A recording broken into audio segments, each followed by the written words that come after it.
प्रभु राम देव भगवान अल्लाह खुदा ईश आदि नाम एक ही शक्ति के हैं। वो कैसा है, कहां है, कैसे मिलता है, किसने देखा है?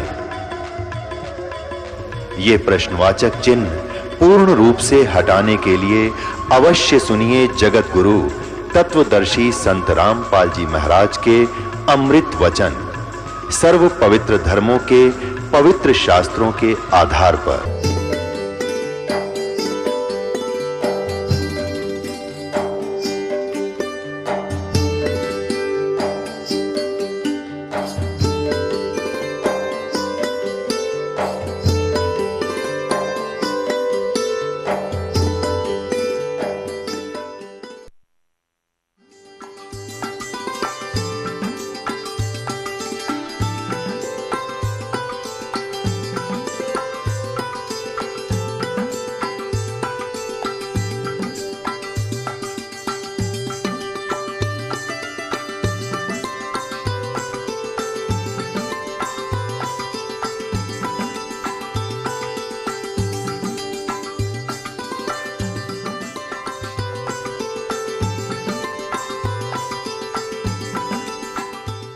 आपको सत्संग में किस लिए बुलाया जाता है? आप एक दूसरे से भी बहुत कुछ ग्रहण करते हो। छोटे छोटे बच्चों को देखते हैं, दंडवत प्रणाम करते हैं, भंडारे में सेवा करते हैं, तो आप जी के अंदर भी उमंग होती है, मैं भी कुछ अपना हाथ से या कुछ शुभ कर्म करूं, कोई दान करूं। इस तरह की क्रियाएं यहीं सीखी जाती हैं। जब उस बहन को पता चला कि साधु संत भक्तों को भोजन खिलाने का बहुत पुण्य होता है, उसके भी प्रेरणा हुई कि मैं भी एक दिन का भंडारा करूं। तो उसने सभी से कहा कि बहन मुझे भी एक दिन दे दो, मैं भी गुरुदेव का भोजन करवा दूं। लेकिन किसी ने नहीं कहा दिया कि नहीं बहन, हमारा तो नंबर मुश्किल से आवे है, हम तो अपना समय नहीं दे सकते हैं। अब जिस बहन ने उसको नाम दिलवाया था, उसने कहा बहन जी कल मेरा नंबर है और आप न्यों करियो, शाम का भोजन आप करा दियो और सुबह का मैं करा दूँ, आपको भी पुण्य मिल जाएगा और मेरा भी ना गाना होगी। उस बहन ने बड़ी खुशी मनाई और 5-7 दिन के बाद उसका नंबर आया था वो, तो उसने बड़ी खुशी के साथ भोजन बनाया, तैयार किया, अच्छी खीर ख्यार बना के सुंदर भोजन तैयार किया। और क्या हुआ कि उस बहन के इतना भयंकर जबरदस्त जबर हो गया, उस पे 10 कदम नहीं चला जा। अब उस बहन ने सोची कि भगवान देख मेरी किसी माड़ी किस्मत, आज मुश्किल से तो नंबर मिला और शाम का समय हो गया और सभी बहन चली गई होंगी। अब मैं और ये भोजन क्योंकि मेरा जिम्मा ला रखी औरों ने बनाया नहीं होगा और गुरुदेव आज भूखे सोएंगे, मैं जा नहीं सकती। लड़का मेरा निकम्मा, वो कहे कि मानने को नहीं। इतने में क्या हुआ, वो लड़का आ गया। उसने अपने बेटे से कहा बेटा मेरा एक काम कर दे तू। क्या? कि मेरा ये मैंने भोजन बनाया है मेरे गुरुदेव के लिए और बेटा मेरा देख बुखार बहुत जोर का हो गया, मैं चल नहीं सकती। लड़के ने अपनी माँ का हाथ देखा कि सचमुच माता जी बहुत जोर है आपके थे, तो बेटा ये भोजन तू वहाँ दिया आश्रम में। लड़का बोला मैं ना जाऊँ वहाँ पर, चक्कर के था। वो लड़का तो वैसे तो निकम्मा था, वो लड़का चोरी करने लग गया एक गिरोह के साथ, उसके साथियों के साथ। और उस दिन रात्रि में उन्होंने राजा के घर चोरी करने की ठान ली। उन्हें ये अपने आप मियाँ मिट्ठू बने वो कि अभी राजा रानियाँ के हार कोई लाख रुपए के होते, 1-1 लाख रुपए के होते, और एक हार भी हाथ लग गया ना बस जीवन पीड़ा पार हो जाए। इस उद्देश्य से उन्होंने रात्रि में राजा का चोरी करने का प्रोग्राम बना लिया और सभी ने रात के 12 बजे एक मंदिर था बाहर सी जंगल में, वहाँ इकट्ठा होने का निश्चय ले लिया। अब शाम के 8 बज रहे, लड़के ने सोचा 2 किलोमीटर जाऊंगा आऊँगा, 2 घंटे मेरे लगेंगे, यहाँ कहीं मैं लेट ना हो जाऊं और वो चोरी करने जावांगे, वो माल मेरे हाथ ना लागे, वंचित ना रह जाऊँ। कहने लगा माता जी मेरे बस का को नहीं। और 2-4 और करड़ी करड़ी सुनाई कि तू वहाँ सत्संग में जाती है ना, जनता पता नहीं क्या क्या कहते हैं लोग गांव के, मैंने बहुत कुछ सुनना पड़ता आपके बारे में, और मैं ना जाऊँ वहाँ भोजन देने के लिए। उस माँ ने हाथ जोड़ दिए, बेटा आज के बाद मैं तेरे से ज़िंदगी में काम नहीं कहूँगी, आज तो मेरा यूँ काम करती है। सारी कहानी बता दी कि ऐसे ऐसे मुश्किल से हाथ जोड़ कर मैंने बेटा टर्न ली है, और फिर मुझे कभी टर्न नहीं मिलेगी। नो कह के वह माई बुरी तरह रोने लगी। अब लड़के ने सोचा रहे अभी तो 8 बजे होंगे, और चल क्यों माँ दुखी करी। कहने लगा ल्या कहाँ, उसने बांध कर रख रखा था, वो लेकर सारा भोजन और वो फटाफट स्पीड तो चल दिया। अब वहाँ पहुँचा तो महाराज जी स्नान करने जा रहे थे। अब वो लड़की जब जाती थी गुरुदेव के पास, एक कर्ज कराया करती है, परमात्मा मेरे बच्चे ने सुधारते हो। कति कहे कि मानता नहीं, पता नहीं कहाँ रहता है, ना काम करता, पैसे ले जाता है, खराब करता है, शराब पीने लग गया। महात्मा जी कहते थे बेटा आप भक्ति करते रहो, सुनेगा भगवान तेरी, अवश्य सुनता है, सबकी सुनता है, परमात्मा ही सब सुधार कर सकता है घर में, भक्ति करते रहना। अब जब वो लड़का देखा आश्रम में और भोजन लेकर आया है और कह रहा कि मेरी माँ को बुखार हो गया, मैं भोजन लाया हूँ गुरुजी को, गुरुजी कहाँ हैं, तो सब ने गुरुजी से जाके बताया गुरुजी उस रामो का लड़का आ रहा है, और आपने बड़ी सुनी, वह तो बहुत दुखी थी इस तय, और आज तो आपका भोजन लेकर आया है। अब महाराज जी नहा नु का आकर बैठा खाने के लिए। उसने महाराज जी ने सोचा कि ले थोड़ी देर इस बच्चे को कुछ ज्ञान दे दूं, आया है तो थोड़ी बहुत बात बता दूं, कुछ असर और पड़ेगा इसके। अब महात्मा जी कहने लगे बेटा भगवान की भक्ति करनी चाहिए, मनुष्य जीवन बार बार नहीं मिलता। तो कहने लगा बाबा जी रोटी खा जल्दी, मैंने देर हुआ है, मैं तेरी शिक्षा सुनना आया। महात्मा ने सोची वह सचमुच नारायण कम्मा डांगर है। तो महाराज जी ने भोजन खा लिया और ठाक वो बर्तन फटाफट, और उसने तो बहुत जल्दी स्पीड खींच दी। उसने तो 12 बजे का समय दिखा, रानियां के हार दिखे थे। रास्ते में उसका कांटा लग गया पैर में, और वो किक्कर की बबूल की सूल ऐसी लग गई टूट गई अंदर ही। अगला कदम रखा नहीं गया उस पर।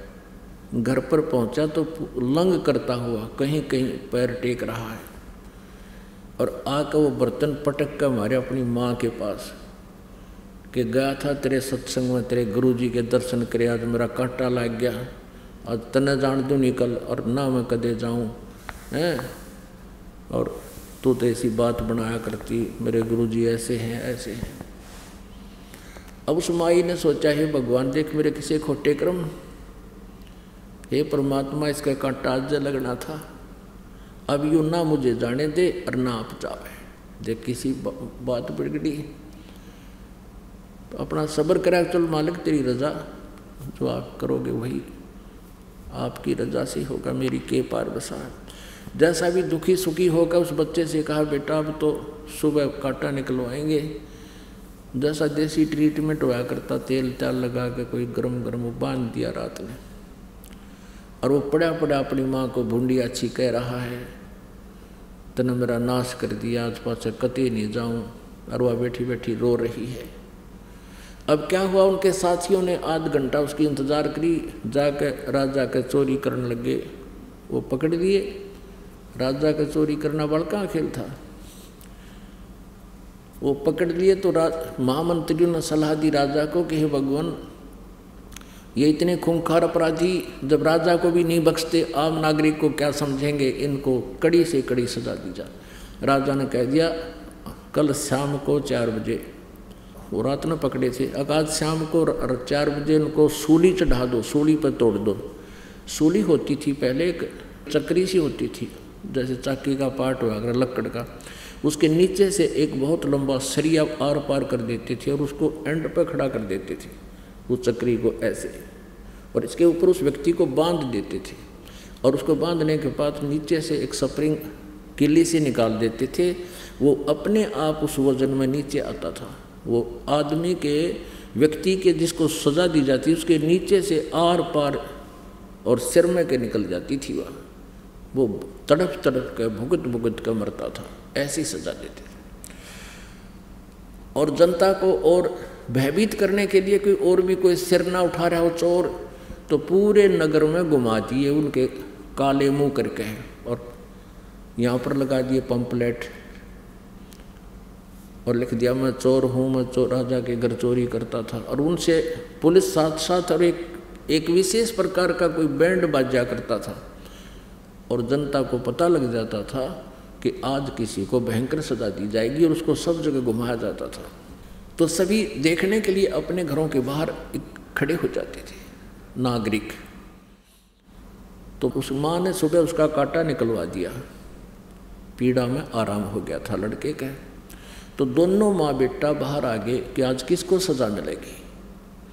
अब वो आए उसके मित्र साथ में पुलिस वाले, उनका गट्टिया में मारने लठे और उनसे कहें कि बोलो तुमने क्या जुर्म किया था। वो कह रहे हम चोर हैं, रात को राजा के घर चोरी करने गए थे, कोई सुनता हो तो चोरी मत करना, आज हम 4 बजे सूली तोड़े जाएंगे, हमने बहुत अपराध किया। अब उस लड़के का कलेजा धड़का, अरे तेरा गजब भैयो, आज मेरी भी मौत थी।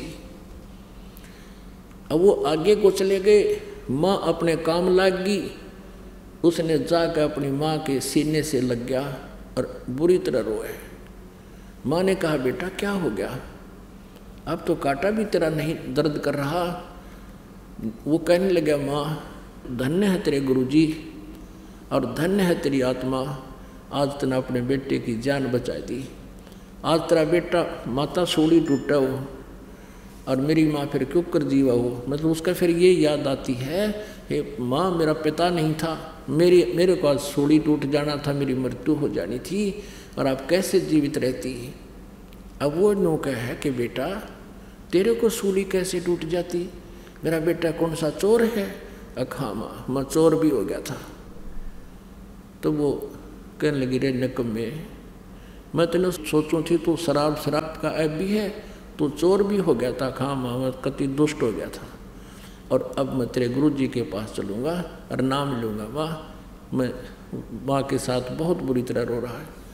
माँ लेगी, उसने गुरुजी के चरणों में डाला, ये भगवान आज आपने मेरा बेटा बचा दिया, सारी कहानी बताई। तो परमात्मा कहते हैं संत शरण में आने से आई टले बला और जय माथे में सूड़ी हो, जो भाग्य में सूड़ी हो वह कट्टी में टल जाए। बोलो सतगुरुदेव सत साहिब। परम पिता परमात्मा पूर्ण ब्रह्म सारी सृष्टि के रचनहार कुल मालिक कबीर साहब, कबीर देव, परम अक्षर ब्रह्म, ये हमारे सबके पिता हैं, ये हमारे जनक हैं। अपने के लिए अपने ही दुखी हुआ करते हैं। हम यहाँ काल के लोक में महादुखी हैं, कोई भी प्राणी सुखी नहीं है। लेकिन हमने इस झूठे सुख को सुख मान रखा है। परमेश्वर कबीर जी याद दिलाते हैं कि इस झूठे सुख को सुख है ये मान रहा मनमोद, ये सकल चबीना काल का, कुछ मुख में कुछ क्रोध। ये सब संसार काल आहार है। इस काल भगवान को 21 ब्रह्मांड के स्वामी को श्राप लगा हुआ है 1 लाख मानव शरीरधारी प्राणियों के नित आहार करने का। इस स्थूल शरीर के अंदर एक सूक्ष्म शरीर है। उस सूक्ष्म शरीर के अंदर हम एक जीवन में जितना भी आहार करते हैं और जितने भी हम व्यसन विकार करते हैं, उन सब का सूक्ष्म अंश समा जाता है। उस सूक्ष्म शरीर को एक बहुत बड़ी पत्थर की शिला है, स्वयं प्रज्वलित है और उसके ऊपर ये भून कर खाता है। 1 लाख मानव शरीरधारी प्राणियों का नित आहार करता है। श्रीमद् भगवत गीता जी अध्याय नंबर 11 के श्लोक नंबर 32 में ये स्वयं स्वीकार करता है। गीता ज्ञानदाता श्री कृष्ण जी में प्रवेश करके बोल रहा है कि मैं काल हूँ और अब इन सभी लोगों के नाश करने के लिए, इनको खाने के लिए आया हूँ, प्रवृत्त हुआ हूँ। श्रीमद् भगवत गीता अध्याय नंबर 11 श्लोक 21 में अर्जुन स्वयं कह रहा है कि हे भगवान, मैं देख रहा हूँ आपके मुंह में ये सिद्धों के टोल, झुंड के झुंड, समुदाय के समुदाय आपके मुख में जा रहे हैं। आप ऋषियों को भी खा रहे हो, आप सिद्धों को भी खा रहे हो, आप देवताओं को भी खा रहे हो, और ये पूरा संसार आपके मुख में समा रहा है। कुछ आपकी दाढ़ों में लटके हुए हैं और ये सिद्धों के समुदाय आपके सामने मंगल कामना कर रहे हैं, वेदों के स्तोत्रों से आपकी स्तुति कर रहे हैं, अपने जीवन की भीख मांग रहे हैं, आप इनको भी खा रहे हो। तब ये कहता है मैं काल हूँ अर्जुन, अब इनको खाने के लिए प्रवृत्त हुआ हूँ। श्री कृष्ण काल नहीं थे। श्री कृष्ण जी ने पहले कभी अपने आप को काल नहीं कहा और इस महाभारत के युद्ध के बाद अपने आप को कभी काल नहीं कहा। परमेश्वर कबीर देव जी ने आके हमें बताया है कि तुम भयंकर स्थान पर रह रहे हो। आप जी को सुनियोजित षड्यंत्र के तहत इस काल ने उलझा रखा है, फंसा रखा है। ये जीव सतर की सोच नहीं है कि षड्यंत्र को समझ सके। परमेश्वर ने स्वयं आकर के इस काल के जाल को हमारे सामने सार्वजनिक किया है, इसका पर्दाफाश किया है। इस काल के जाल से निकलने के लिए परमात्मा ने वो यथार्थ ज्ञान दिया है। सतलोक जाने के लिए अर्थात आध्यात्मिक साधना करके परमेश्वर का लाभ प्राप्त करने के लिए सबसे पहला जो नियम है, गुरु होना चाहिए, वक्त गुरु हो और पूर्ण ज्ञान हो, सतनाम हो और सार नाम हो। जो गुरु सतनाम और सार नाम से परिचित हो, इसके दान करने का अधिकारी हो और शिष्य भी अपने पूरे जीवन में मर्यादा में रहे, गुरु जी के वचन का पालन करे, वो हंस आत्मा सतलोक चला जाएगा, जहाँ जाने के बाद इसको फिर लौटकर इस संसार में आना नहीं पड़ता। श्रीमद् भगवत गीता अध्याय नंबर 15 के श्लोक नंबर 1 से 4 में कहा है। श्लोक नंबर 1 में बताया है कि तत्वदर्शी संत की क्या पहचान है। गीता ज्ञानदाता ने चौथे अध्याय के 32वें श्लोक में कहा है कि अर्जुन, मैंने अभी आपको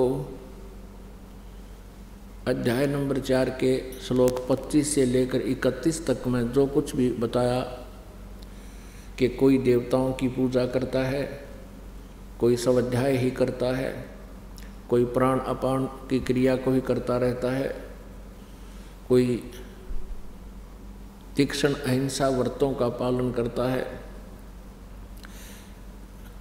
और कोई किसी प्रकार से कोई हवन, कोई यज्ञ करता है, कोई हवन यज्ञ करता है।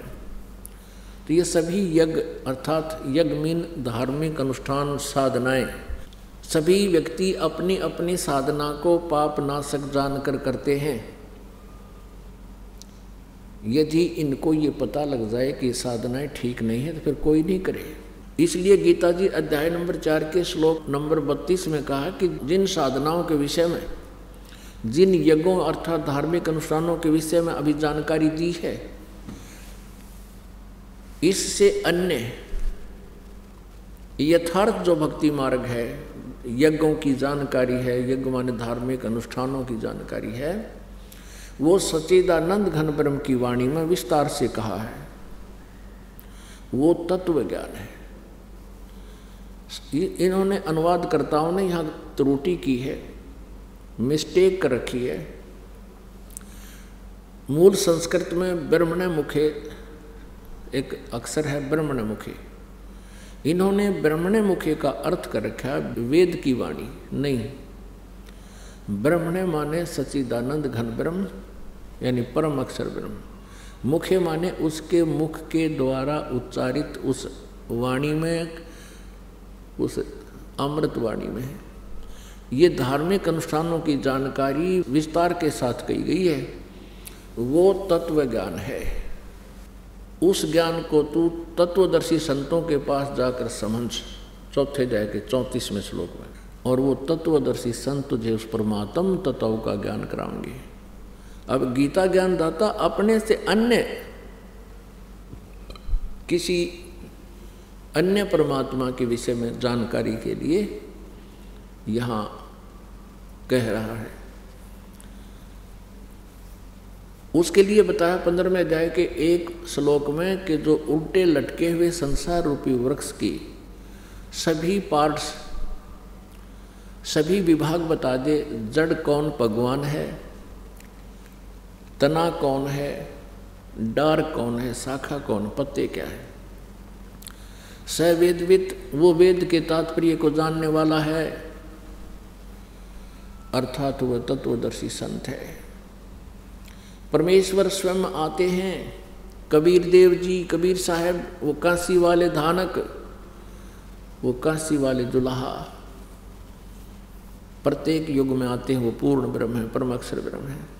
वो स्वयं ही आकर के यहाँ एक तत्वदर्शी संत की भूमिका करते हैं और एक नेक नागरिक की भूमिका भी वही करते हैं। एक नेक शिष्य की भूमिका भी वही करते हैं कि एक सुयोग्य शिष्य में कैसी क्वालिटी होनी चाहिए, कैसी विनम्रता होनी चाहिए, कैसे सद्गुण होने चाहिए, कैसे विकार रहित होना चाहिए। और तत्वदर्शी संत की भूमिका भी वही करते हैं। परमात्मा तो वही है ही है। अब पुण्यात्मा असंख्य ब्रह्मांडों की रचना करके परमात्मा फरी है।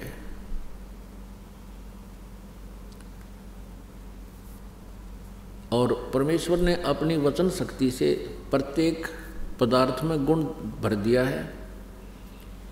जैसे एक बीज है किसी भी पौधे का, पेड़ का, उस बीज का प्रारूप कैसा होता है और उससे फिर वृक्ष बनता है, वृक्ष में फिर फल लगते हैं और फलों के अंदर फिर पुनः बीज होते हैं। ये सारा परमात्मा ने अपने वचन से प्रत्येक बीज बना करके उसमें ये गुण भर दिया। तो पुण्यात्माओं, परमात्मा अब फरी है, उसने विधान बना दिया। ऐसे कर्म करोगे तो ऐसा फल मिलेगा, ऐसे करोगे तो ऐसा मिलेगा। ये भी विधान बना दिया कि जो ऐसी साधना करेगा इन मंत्रों की, उसको ये फल मिलेगा, उसका पाप नाश हो जाएगा। सब ब्रह्मांडों को अपनी शक्ति से घुमा रखा है, अपने वचन से। सब उस परमात्मा के आदेश से नियमित चक्कर काट रहे हैं। ये पृथ्वी कितनी बड़ी है और इसके ऊपर कितना ये समुद्र जल इसके ऊपर रखा हुआ है। अब ये वैज्ञानिक भी इस बात से अचंभित हैं कि पृथ्वी जल पर है या पृथ्वी पर जल है, ये निर्णय नहीं कर पा रहे। जीव की सोच अपने सतर्की होती है, परमात्मा का जो क्रियाएं हैं वो मालिक वाली ही होती है। परमेश्वर ने ये सब को आदेश दे रखा, अपने समय पर घूम रहे हैं। कई अरबों युग हो गए इस पृथ्वी को घूमते हुए। एक सेकंड का भी अंतर नहीं करती। इसमें कोई चाबी भरनिया को नहीं, इसका कोई इलेक्ट्रिसिटी का जो है कोई पावर देने वाला नहीं, यानी उस गुप्त पावर से, ईश्वरीय परमेश्वरीय शक्ति से ये सब ब्रह्मांड और सब जीव, सब पेड़ पौधों के बीज अपने आप क्रियाएं कर रहे हैं। तो पुण्यात्मा, जो वर्तमान में साइंस है, ये साइंस तो बच्चों का खेल है उस परमेश्वर की साइंस के सामने। साइंस माने विज्ञान, विज्ञान माने तत्व ज्ञान। तो उस परमात्मा के वचन से सब कुछ हो जाता है। पहले उस परमेश्वर की भक्ति करके ऋषि महर्षियों ने उस परमेश्वरीय शक्ति का कुछ अंश संग्रह करके और यहाँ बहुत से चमत्कार दिखाए हैं। जैसे अगस्त ऋषि जी ने 7 समुद्रों को एक ही घूंट में पी लिया था, सोख दिया था। अब बताओ, एक व्यक्ति ने ऐसा कर दिया और फिर वापस से उसको जैसे पानी वापस डाल दिया, मुंह से कुरला कर दिया, 7 परिपूर्ण हो गए। पहले की जो पूर्व समय की बहुत सी ऐसी कथाएं हैं जो आज स्वीकार्य नहीं हो सकती, क्योंकि हम परमात्मा की भक्ति शास्त्र विरुद्ध कर रहे हैं और शास्त्र विधि त्याग का मनमानी पूजाएं करने से परमेश्वर की पावर का लाभ नहीं मिलता। फिर हम हीट एंड ट्रायल मेथड पर आकर डट गए। ऐसा नहीं हो सकता, ऐसा नहीं हो सकता, क्योंकि अब वर्तमान में हो नहीं रहा। तो परमात्मा वही है, उसकी शक्ति वही है, लेकिन हमारी विधि खराब होगी जो हम परमात्मा के शक्ति से, परमात्मा की उस महिमा से अपरिचित होकर के उसका लाभ प्राप्त नहीं कर पा रहे। तो प्रसंग चल रहा है कि परमात्मा कबीर देव जी ने आकर के यहाँ हमें ये जानकारी दी है। वो सतलोक से चलकर आते हैं, स्वयं ही एक तत्वदर्शी संत की भूमिका करते हैं। उन्होंने क्या बताया कि अक्षर पुरुष एक पेड़ है, निरंजन वा की डार और तीनों देवा शाखा हैं, ये पात रूप संसार है। अब पुण्यात्मा, ये परमेश्वर की 600 वर्ष पहले लिपिबद्ध की हुई वाणी है। उस समय इन नकली ऋषि महर्षि गुरु ब्राह्मणों ने परमात्मा के इस तत्व ज्ञान को रिजेक्ट करवा दिया था, ये कह करके कि कबीर जी अशिक्षित हैं, ये संस्कृत भाषा नहीं जानते। और सभी हमारे सदग्रंथ शास्त्र संस्कृत भाषा में लिखे हुए थे, अब अनुवादित हो गए हिंदी में।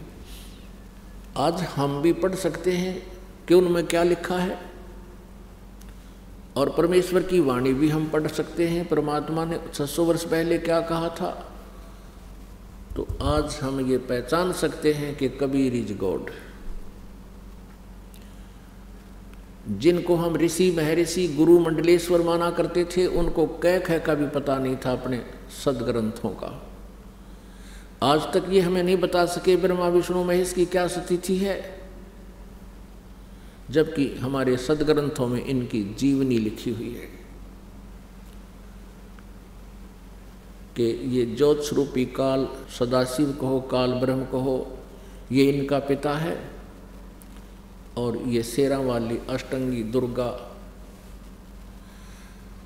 ये श्री देवी इनकी माता है। ब्रह्मा विष्णु महेश नासवान है, इनकी जन्म और मृत्यु होती है, और ये अजर व अमर बता के लोक वेद सुनाया करते थे। श्रीमद् भगवद गीता अध्याय नंबर 15 के श्लोक 1 से 4 में कहा है कि इस उल्टे लटके हुए संसार रूपी वृक्ष है, इसको जो संत तत्व से जानता है, जड़ों सहित जानता है, पत्तों सहित जानता है, स वेदवित, वो तत्वदर्शी संत है।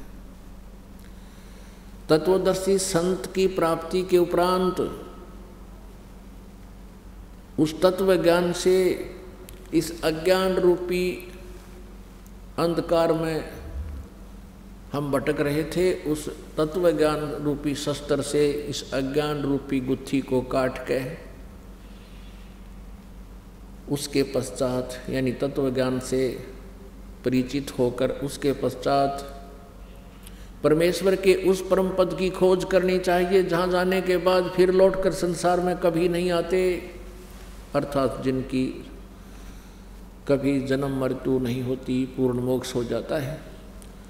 और गीता ज्ञानदाता कहता है कि उसी परमेश्वर ने सारे ब्रह्मांडों की रचना की है। संसार रूपी वृक्ष की प्रवृत्ति जिस परमेश्वर से विस्तार को प्राप्त हुई है, अर्थात जिसने सब ब्रह्मांडों की रचना की है, उसी की भक्ति करनी चाहिए। यदि ये अज्ञानतावश श्री कृष्ण जी को कहते हैं कि श्री कृष्ण जी ने गीता बोली, ऐसा जो कहता है वो तत्व ज्ञान से अपरिचित है। और फिर भी यदि हम इनकी बात को ध्यान में रखें कि श्री कृष्ण जी ने गीता बोली है, तो श्री कृष्ण जी को ये सर्वेश्वर बताते हैं, विष्णु जी को ये परम शक्ति बताते हैं, अजर अमर बताते हैं। गीता ज्ञानदाता चौथे अध्याय के 5वें श्लोक में, दूसरे अध्याय के 12वें श्लोक में और चौथे अध्याय के 9वें श्लोक में, 10वें अध्याय के दूसरे श्लोक में कहता है, अर्जुन तेरे और मेरे बहुत जन्म हो चुके, तू नहीं जानता मैं जानता हूँ। तू और मैं और ये सैनिक पहले भी थे, आगे भी होंगे। और मेरी उत्पत्ति को 10वें अध्याय के दूसरे श्लोक में, मेरी उत्पत्ति को न तो ऋषि जानते, ना ये देवता जानते, ना ये सिद्ध जानते, क्योंकि ये सभी मेरे से उत्पन्न हुए हैं। बिल्कुल सही है। पिता की उत्पत्ति को संतान नहीं बता सकती, पिताजी की उत्पत्ति पिताजी का पिताजी बता सकता है, अर्थात दादाजी। तो वो दादाजी कौन है? वो परम अक्षर ब्रह्म है। गीता जी अध्याय नंबर 15 के श्लोक नंबर 16 और 17 में 3 पुरुष बताए हैं। एक सरपुरुष, पुरुष माने प्रभु, और एक अक्षर पुरुष। सरपुरुष ये ब्रह्म है, 21 ब्रह्मांड का मालिक है, केवल 21 ब्रह्मांड का। और अक्षर पुरुष ये 7 शंख ब्रह्मांड का स्वामी मालिक है, प्रभु है, नील पद्म शंख। और उत्तम पुरुष है तू अन्य परमात्मा इति उदाहरते, ये लोक चरम आविश्य विभर्ति अवैश्वर। श्रीमद् भगवत गीता अध्याय नंबर 15 के श्लोक 17 में कहा है कि उत्तम पुरुष, पुरुष माने प्रभु, स्वामी, श्रेष्ठ स्वामी, यानी समर्थ प्रभु तो कोई और है इन दोनों से, सर्व पुरुष और अक्षर पुरुष से, और वही परमात्मा कहलाता है। और वही तीनों लोकों में प्रवेश करके सबका धारण पोषण करता है। वो अविनाशी परमात्मा है, वास्तव अविनाशी वो है। अब जैसे संसार रूपी वृक्ष उल्टा लटका हुआ संसार रूपी वृक्ष है, और वृक्ष को आहार जड़ से मिलता है, ऊपर को आदि पुरुष परमेश्वर तो पूर्ण परमात्मा परम अक्षर ब्रह्म तो जड़ है, और तना ये अक्षर पुरुष है, उससे मोटी डार निकली वो सरपुरुष है। और सरपुरुष के ये 3 शाखाएं हैं, रजगुण ब्रह्मा, सतगुण विष्णु, तमगुण शिव जी, और पात रूप संसार। ये कबीर परमेश्वर जी ने अपने द्वारा रची हुई सृष्टि का आप ही ज्ञान दिया, और इस ब्रह्म की, इस काल की उत्पत्ति बताई।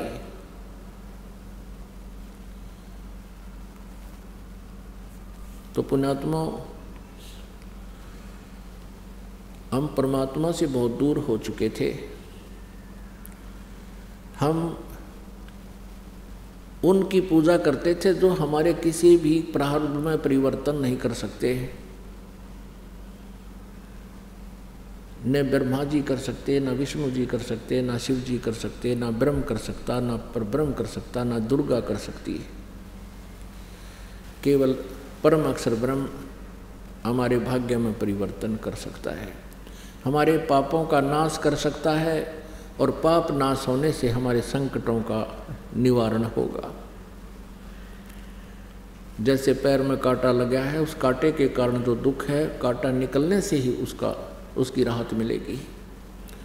तो पाप रूपी कर्म रूपी कांटों से हम अपने जीवन रूपी सफर में चलने में असुविधा महसूस कर रहे हैं। अब परमात्मा कबीर परमेश्वर जी की रजा से हमारे ये कांटे निकलेंगे और फिर हम अपने जीवन रूपी सफर में आसानी से सुविधा से चलेंगे।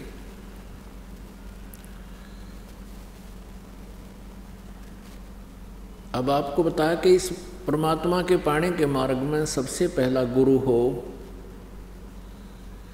और गुरु वो हो जो तत्व ज्ञान से परिचित हो। आज तक जब तक इस दास को ये ज्ञान परमात्मा ने नहीं दिया, तब तक हम सभी अज्ञानी थे। इस दास के ऊपर कृपा की परमेश्वर ने, और 600 वर्ष पहले बता दिया था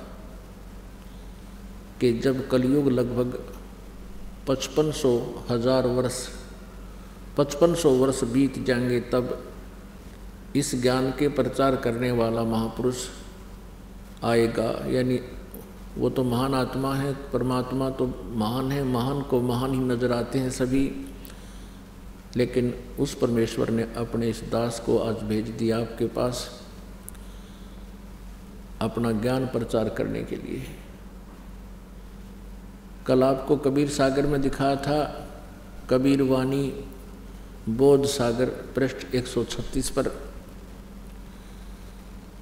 परमात्मा ने उस पर लिखा है कि 12 पंथ बनाएगा ये काल, और 12वां पंथ गरीबदास वाला होगा, और गरीबदास जी के पंथ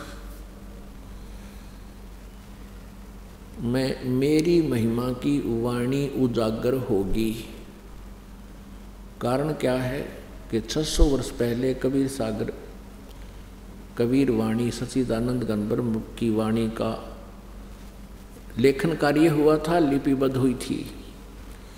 इन काल के दूतों ने, काल ने अपने दूत भेज दिए 12, जो उनके प्रवर्तक थे, जैसे चूड़ामणि जी थे, वो काल के दूत नहीं थे, लेकिन उसके तुरंत बाद जो अन्य अनुयायी आए, उन्होंने उस ज्ञान को मिथ्या करके काल के ज्ञान की ही आगे प्रेरणा कर दी। तो इस प्रकार उन्होंने इस कबीर सागर में भी बहुत जगह परिवर्तन कर दिया। कबीर सागर के शोधकर्ता ने लिखा है कि मेरे पास अनुराग सागर की एक कम से कम 46 प्रतियां रखी हैं, 46। कबीर सागर में अनुराग सागर एक अध्याय है, 11 अध्याय हैं, उनमें से एक है। और वो शोधकर्ता कह रहा है कि इन सभी में इतना फेरबदल है कि किसी की व्याख्या एक दूसरे के साथ नहीं मिलती। बहुत सा परिवर्तन इन्होंने कर दिया। अपने जो बात इनका सेट हुई थी उसी प्रकार का लेखन कार्य करके अपने अनुयायियों में भेज दिया, फिर उसको संग्रह करके कबीर सागर का रूप दे दिया। इसलिए परमात्मा ने सन 1727 में अपनी प्यारी आत्मा गरीबदास साहिब जी को सतलोक से भेजा। गांव छुड़ानी जिला झज्जर हरियाणा में एक किसान के घर जन्म हुआ, धनखड़ गोत्र उनका था। और जब वो 10 वर्ष के हो गए, उनकी प्यारी आत्मा परमेश्वर स्वयं आए चलकर सतलोक से। खेतों में वो गौ चरा रहे थे, अपने ही खेतों में। वहाँ परमात्मा जिंदा महात्मा के रूप में आकर मिले, जो तीसरी सतिथि में वो अपना रूप बनाते हैं। वहाँ से गरीबदास जी की आत्मा को सचखंड लेकर गए, जैसे आदरणीय नानक साहिब जी की आत्मा को लेकर गए, आदरणीय दादू साहिब जी की आत्मा को लेकर गए, जैसे आदरणीय गीसा संत साहिब जी की आत्मा को लेकर गए, और भी जैसे मलुकदास साहिब जी की, जैसे धर्मदास साहिब जी की। ऐसे वो लीला करते हैं, अपने से परिचित कराकर उस आत्मा को वापस छोड़ देते हैं। ऐसे ही आदरणीय गरीबदास साहिब जी की आत्मा को सचखंड लेकर गए और उनको मृत जानकर बालक को चिता पर लटा दिया था। और अंतिम संस्कार की तैयारी होगी थी, तब तो परमेश्वर ने उस आत्मा को शरीर में पुनः प्रवेश कर दिया। उसके बाद गरीबदास साहिब जी के अंतःकरण में परमात्मा ने जो अपना तत्व ज्ञान डाल दिया था, उनका ज्ञान योग खोल दिया था, फिर वो उस अमृतवाणी का उच्चारण करने लगे। और एक गोपाल दास नाम के दादूपंथी संत थे, उन्होंने फिर ये लेखन कार्य किया था। तो गरीबदास साहिब जी के बारे में लिखा है कि संवत 1774 सोई, तादिन प्रेम प्रगटै सोई। तो उस गरीबदास जी के द्वारा परमात्मा ने लिखा है कि मेरी वाणी प्रगट होगी, मेरी महिमा का ज्ञान की वाणी प्रगट होगी। और फिर लिखा कि उस गरीबदास वाले पंथ में ही आगे चलकर हम आएंगे, गरीबदास रूप में नहीं, गरीबदास जी के पंथ में आगे चल के। ये दास गरीबदास पंथ से संबंधित है। मेरे पूज्य गुरुदेव जी गरीबदास पंथ से ही जुड़े हुए थे। अब जब दास ने देखा कि गरीबदास जी के पंथ में यथार्थ ज्ञान नहीं है, जो गरीबदास जी के ग्रंथ साहिब में लिखा है उसके विपरीत वो साधना कर और करवा रहे हैं। केवल एक मेरे गुरुदेव जी थे जो शास्त्र अनुकूल साधना उस गरीबदास पंथ में बताया करते थे। उनके ज्ञान को वो अन्य गरीबदासी पंथ के जो साधु संत थे वो रिजेक्ट किया करते थे और हमारे गुरुदेव जी के ज्ञान को प्रचार में नहीं आने देते थे। ये भी लीला थी परमेश्वर की। फिर इस दास पे कृपा हुई, गुरुदेव जी ने आदेश दे दिया कि बेटा तू नाम दिया करिए और प्रचार कर उस परमेश्वर का। और वो कहा करते थे कि पूरे गरीबदास पंथ में साधना ठीक नहीं है। इसी कारण से हमारे गुरुदेव के साथ उन अन्य गरीबदासी साधु संतों का कभी मेल नहीं होता था। और ये भी एक रीजन था, कारण था, परमात्मा ने इस ज्ञान को छुपा कर रखना था। अब गरीबदास जी के पंथ में गरीबदास जी की वाणी का ही गुणगान करते हैं, लेकिन गरीबदास जी की वाणी को वो समझ नहीं सके। थोड़ा सा प्रमाण आपको दिखाते हैं। पुण्यात्माओं, जो स्वस्थ व्यक्ति होता है वो समय पर आहार करता है। यदि उसको समय पर भूख लगती है तो वो स्वस्थ है। रोटी वही होती है, दाल सब्जी में थोड़ा बहुत परिवर्तन हो सकता है सुबह और शाम में। सुबह आहार किया रुचि से और शाम को भी समय पर रुचि होती है तो समझो आप स्वस्थ हैं। और यदि अरुचि होती है भोजन में तो आप अस्वस्थ हैं। इसी प्रकार आपकी भक्ति मार्ग में है, क्योंकि ये परमात्मा की वाणी आज की नहीं, असंख्यों वर्ष पहले की बोली हुई है। और फिर ये 600 वर्ष पहले फिर दोबारा लिपिबद्ध हुई है और उसी ज्ञान से ही हमने ये सब जानकारी हुई है। और इस ज्ञान की में जब अरुचि हो जाएगी तो समझो आपकी आत्मा पर फिर कोई बुरे कर्म का दबाव बन गया है, आपकी अंतःकरण स्वस्थ नहीं है। उसका फिर ट्रीटमेंट क्या है, उसका उपचार क्या है? जैसे कोई बुखार बन गया और रोटियों में अरुचि हुई तो औषधि खानी पड़ेगी। वो कड़वी ही होती है, वो रुचिकर नहीं होती, टेस्टी नहीं होती, फिर भी खानी ही पड़ती है। और उसके खाने से फिर पुनः वो रोग नष्ट हो जाता है और रुचि फिर उत्पन्न हो जाती है। ऐसे ही इस सद्ग्रंथों के इस ज्ञान को जितनी बार आप सुनते हो, आत्मा में गदगद होती है तो आपकी अंतःकरण स्वस्थ है। और यदि आपको ये लगता है कि ये तो कई बार सुन लिया है तो आपके अंदर फिर कोई पाप प्रभावी हो रहा है। उसका उपचार क्या है?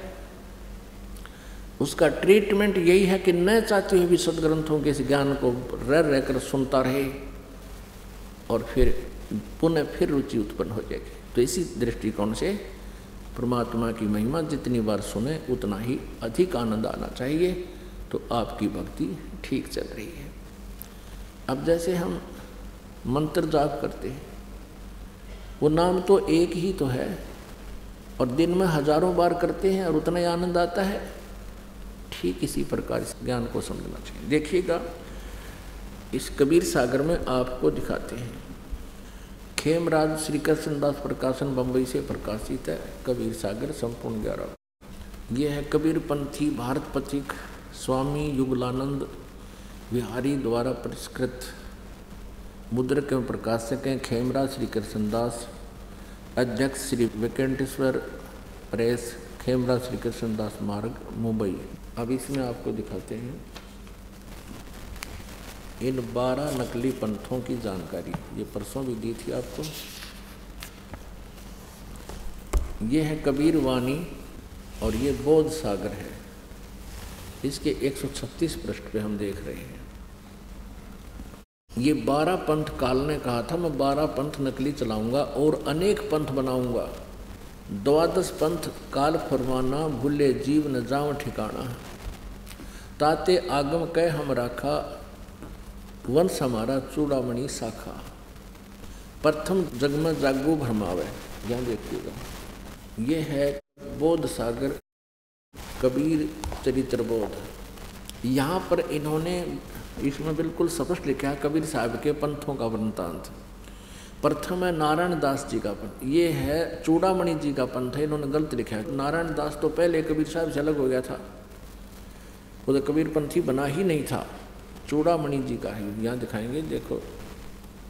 और दूसरा है ये याज्ञोदास जी का पंथ, तीसरा सूरत गोपाल पंथ, चौथा मूल निरंजन का पंथ, टकसारी पंथ, भगवान दास जी का पंथ, सतनामी पंथ, कमालीय पंथ, कमाल का पंथ, राम कबीर पंथ और प्रेम धाम की वाणी का पंथ और वर्मा गरीबदास पंथ।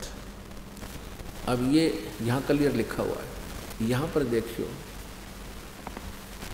एक कबीर वाणी 136 पृष्ठ पर, अध्याय कबीर वाणी है 136 पृष्ठ पर। यहाँ लिखा है 12 पंथ काल फुरमाना। इन 12 पंथों में काल का ही फुरमान यानी आदेश संदेश है।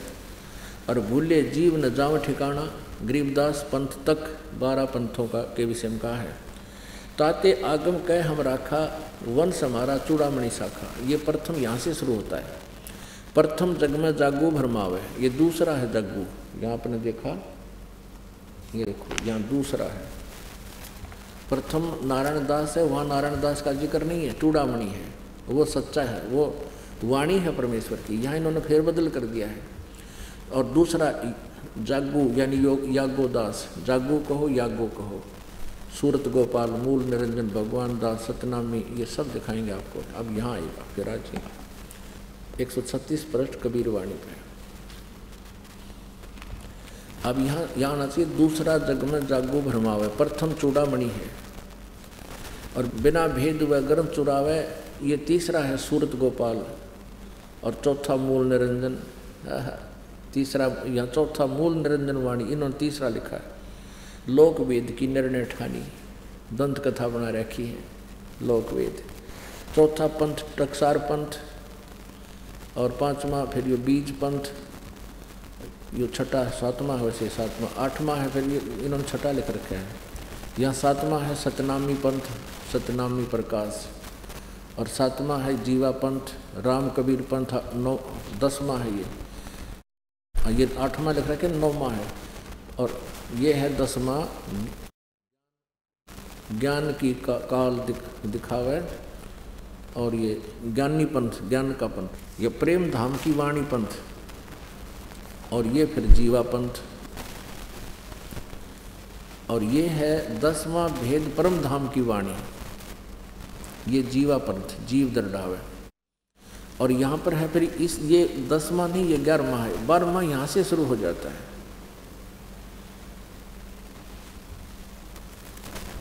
अब यहाँ क्या बताया है कि 11वें तक 3 में वंश अंश अधिकारा, 3 में 100 शब्द होए निर्धारा। इन ऊपर के पंथों की वाणी में भी सभी नाम निराधार होंगे। गरीबदास जी का 12वां पंथ है, इसकी वाणी में मंत्र तो सही होंगे लेकिन इनके अनुयायी समझ नहीं सकेंगे। संवत 1775 हुई, गरीबदास जी का जन्म संवत 1774 सन 1717 में हुआ था। ये गलती से मिसप्रिंट है, ये 1775 नहीं 1774 है। और तादिन प्रेम प्रगटे जग सोई, ये देखो, आज्ञा रहे ब्रह्म बोध लावे, कोली चमार सबके घर खावे, और साख हमारी ले जीव समझावे, असंग जन्म ठोर नहीं पावे। हमारी ही साख लेकर कबीर परमात्मा है, कबीर साहब हैं, लेकिन सही असंग जन्म भी वो सतलोक नहीं जा सकते। बर में पंथ प्रगट हो बाणी, गरीबदास वाले पंथ में कबीर साहब कहते हैं मेरी बानी का पुनर्फिर पराकाट्य होगा, उसमें यथार्थ ज्ञान होगा मेरे सतर का, और शब्द हमारे की निर्णय ठानी। गरीबदास के पंथी ज्ञान वाणी के पढ़ने वाले हमारे ज्ञान के ऊपर ही वो प्रचार करते रहेंगे, लेकिन समझ नहीं सकेंगे। अस्थिर घर का मर्म ना पावे, अस्थिर घर माने सनातन परम धाम को नहीं प्राप्त कर सकते, ये 12 पंथ हम ही को झावे। आगे देखो कमाल कर दिया, बर है पंथ हम ही चल आवे, उस बर में पंथ गरीबदास वाले पंथ में हम ही चल कर आऊँगे, और सब पंथ मिटा एक ही पंथ चलावे। अब क्या बता कि प्रथम चरण कलयुग निर्याना, तब मगर मांडो मैदाना। इस कलयुग का प्रथम जो चरण है वो बताया परमात्मा ने, जब मैं सतलोक जाऊंगा मगर तय शरीर जाऊंगा, वो प्रथम चरण होगा। और बिचली पीढ़ी अब ये है जो अब चल रही है, कहते हैं आज जो बात कर रहा हूँ मैं 5505 ये तब शब्द होएगा साचा। कहते ये शब्द तब साचा होगा जो आज मैं कह रहा हूँ, इतना जब कलयुग चला जाएगा। फिर बताया कि धर्मदास तो लाख दुहाई, और मूल शब्द बार जी न जाई, बाहर न जाई, पवित्र ज्ञान तुम जग में भाखो।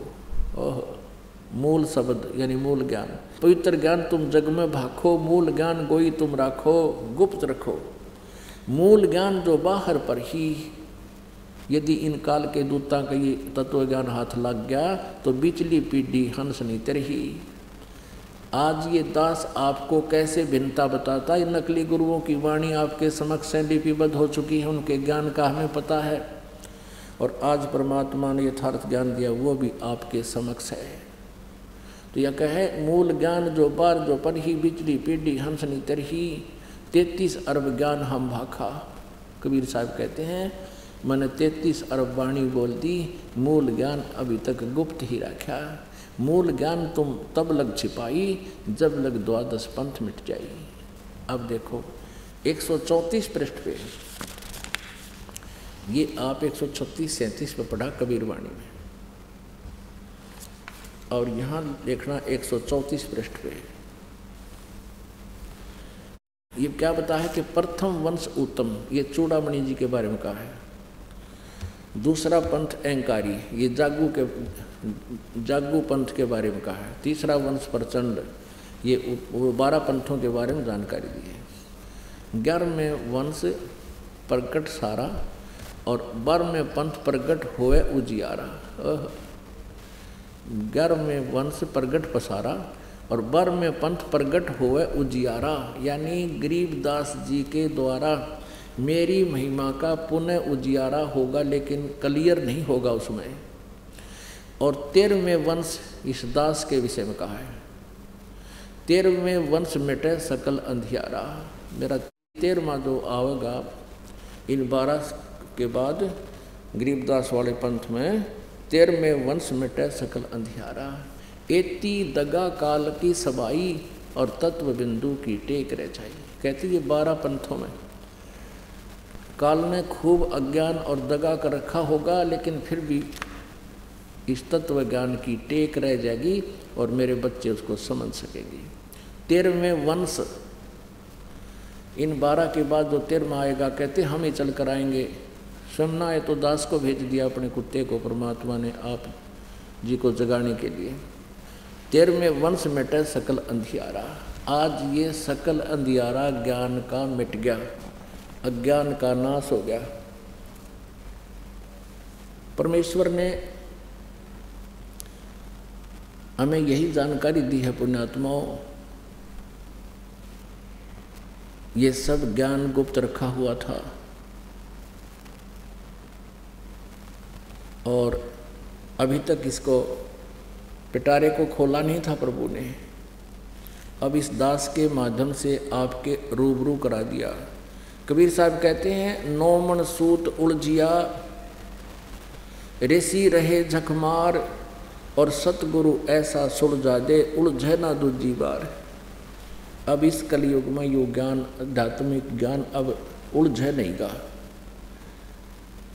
अब इसको कोई भ्रमित नहीं कर सकेगा। लेकिन कुछ समय के बाद, हजारों वर्षों के उपरांत,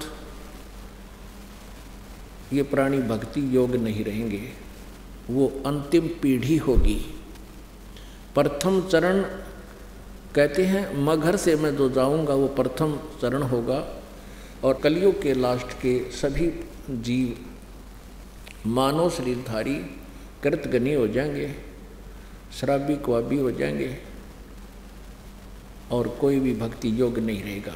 अब बीच का यो समय जो बिचली पीढ़ी का, अब यो पीक टाइम है जो अब आपको प्राप्त है, और इस पीक टाइम में जो निकल गया सो निकल गया, और रह गया सो बिरान माटी होगी।